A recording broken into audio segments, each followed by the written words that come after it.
कहते हैं जो मुसीबत में काम आए वो भगवान से कम नहीं है। और हम ऐसे इंसान के साथ ही धोखा करें, उसके साथ छल कपट करें और फिर हमको लगे कि हम उससे बच जाएंगे। दूसरों के लिए खड्डा खोदने से पहले आप ये बात सोच लें कि उस खड्डे में हमको भी गिरना पड़ेगा। अगर हमने दूसरे को धक्का दिया है तो ये मत समझो कि हम बच जाएंगे। आज नहीं कल हम भी उस खड्डे में जरूर गिरेंगे।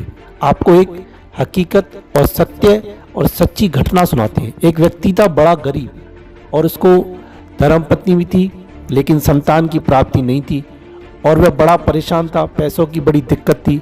एक बार कोई उसको साथी मिल गया और उसने बोला कि पैसे मैं लगाऊंगा, हम दोनों मिलकर काम करते हैं, थोड़ी ही आपको भी मैं उससे सैलरी दे दूंगा। धीरे धीरे उसके साथ काम करने लगा और वह बढ़ने भी लगा। एक बार उसके दोस्त ने बोला कि मेरे को तार आया है, हम बम्बई चलते हैं, वहाँ से मुझे पैसे लेने, तुम भी मेरे साथ चलो। तो उसने बोला ठीक है चलो। एक दिन रहे वहाँ पर, दूसरे दिन जहाँ से पैसे लेने थे वहाँ से पैसे लिए। पैसे लेकर उसी होटल में आकर रुके तो बोला चलो। उस गरीब दोस्त ने बोला नहीं, रहते हैं एक दो दिन और। वहाँ रहे तो जिस समय शाम का टाइम हुआ तो जिस होटल में रुके हुए थे तो इस गरीब के मन में लालच आ गई। जो पैसे लेके आया था, पैसों की रकम ज़्यादा थी, 5 लाख रुपए थे। उसके मन में आया कि मैं इसको मार दूं और ये सारे पैसे मेरे हो जाएंगे। ऐसा ही किया, वह गया बाजार में, बाजार से जहर लेके आया और रात को दूध में मिलाकर उसको पिला दिया। चुपचाप कार करवाई किराए की और होटल वाले को बोला ये बीमार है, मैं इसको दिखा के आता हूँ। उसको बैठाया कार में और समुद्र के किनारे ले जाकर कार वाले को रवाना किया पैसे देकर, और समुद्र के किनारे इसको, समुद्र में जाकर इसको फेंक दिया। घूम फिर के वापस अपने गांव में आ गया। उसके परिवार वाले आए, बोला हमारा बंदा नहीं आया, हमारा जो साथी था वो आया नहीं है, कहाँ है वो? तो उसने बोला कि तुम जाओ, मैं 2-3 दिन में वापस लौट कर आऊँगा, मुझे कुछ काम है, तुम निकल जाओ। तो मैं तो आ गया, वो आएगा। ऐसा कहकर वह मज़े से रहने लगा। धीरे धीरे उसका व्यापार बढ़ने लगा। 8-10 दिन हुए तो उनके परिवार वालों को चिंता हुई कि अभी तक क्यों नहीं आया। तो पता किया तो कुछ पता ही नहीं। तो वह समझ गए कि यह कहीं चला गया या इसकी मृत्यु हो गई है। बहुत दुख हुआ, वह लौट के नहीं आया। और ये मज़े से इसकी बंसी बजने लगी, चैन रूपी बंसी बजने लगी और ये खुश रहने लगा। धोखा दिया पर ये अंदर अंदर से खुश था। और समय अपनी गति से चलता गया। इसके घर में भगवान की दया से पुत्र की प्राप्ति भी हो गई। अब तो ये खुश होने लगा। धीरे धीरे अपने पुत्र को पढ़ाया लिखाया, बड़ा हुआ तो पुत्र ने कहा कि मैं बाहर जाऊंगा पढ़ने के लिए। पिताजी ने उसको बाहर लंदन में पढ़ने के लिए भेज दिया। पढ़ने के लिए भेजा, लौट कर आया तो शादी करने के लिए रिश्ते आने लगे। बड़े बड़े घरों से रिश्ते आने लगे। पिताजी भी इसका खुश था। एक घर में इसका रिश्ता तय कर दिया। 2-3 दिन के बाद इसके बेटे की तबीयत खराब हो गई, बुखार होने लगा।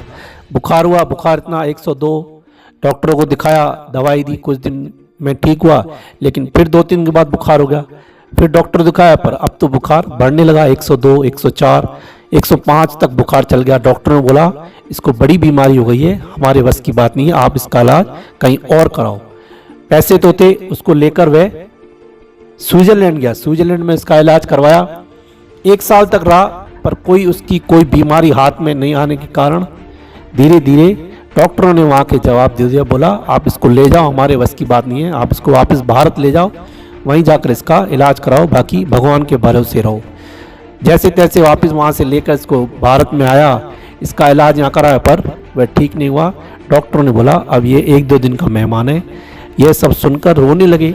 बच्चे को घर में लेके आ गए और पिताजी पास में बैठ के रो रहे हैं। पिताजी को रोता हुआ देखकर वह बच्चा हंसने लगा।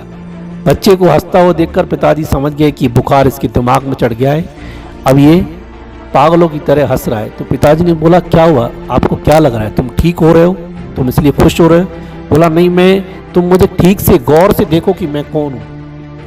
बोला देखना क्या है, तुम मेरे पुत्र हो, तुमको क्या देखना चाहिए? नहीं, तुम ठीक से देखो कि तुम्हें क्या, मेरे अंदर क्या नजर आता है मेरे चेहरे में। तो बोला मुझे बस ये पता है कि तुम मेरे पुत्र हो और तुम्हारी हालत ख़राब है, मरने वाले हो। डॉक्टर ने बोला नहीं, और गौर से देखो। लेकिन वह समझ गया पिताजी कि ये अब पागलों जैसी बातें कर रहा है।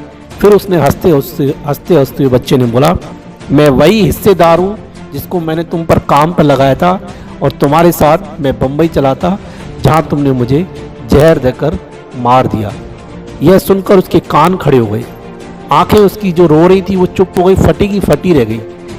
उस बच्चे ने बोला कि मेरा जो हिसाब था पाई पाई का वो मेरा पूरा हो गया है, बाकी के 10-12 हज़ार रुपये बचे, वो जब क्रियाक्रम होगा उसमें वो मेरे लग जाएंगे और अब मैं अपनी यात्रा पर चलता हूँ। इतना कहने के बाद उसकी मृत्यु हो गई और जो ये पिता बेटा था जोर जोर से रोने लगा, बड़ा दुख हुआ।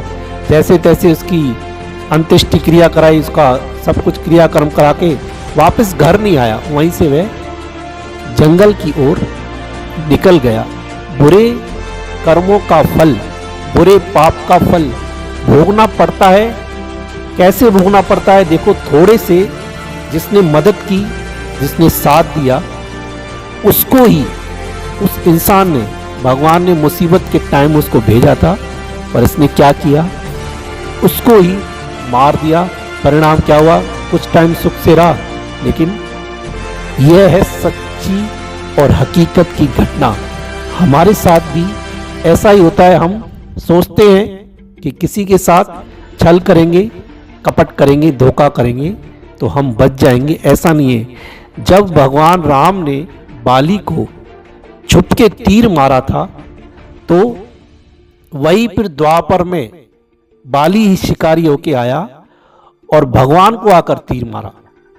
अब आप सोच सकते हो कि जब भगवान ही नहीं बच पा रहा है तो हम तुम कौन से खेत की मूली हैं। इसलिए अपने कर्म को बड़ी सावधानी से करो। ऐसा हम तो सोचते हैं कि हमारे द्वारा कोई कुछ किया हुआ होता है, वही लौटकर आता है। इसलिए अपने आप को अच्छे से रखो, सावधान रहो, कहीं ऐसा ना हो कि हमारे साथ भी कोई बड़ी घटना घट जाए और फिर हम रोते रहें।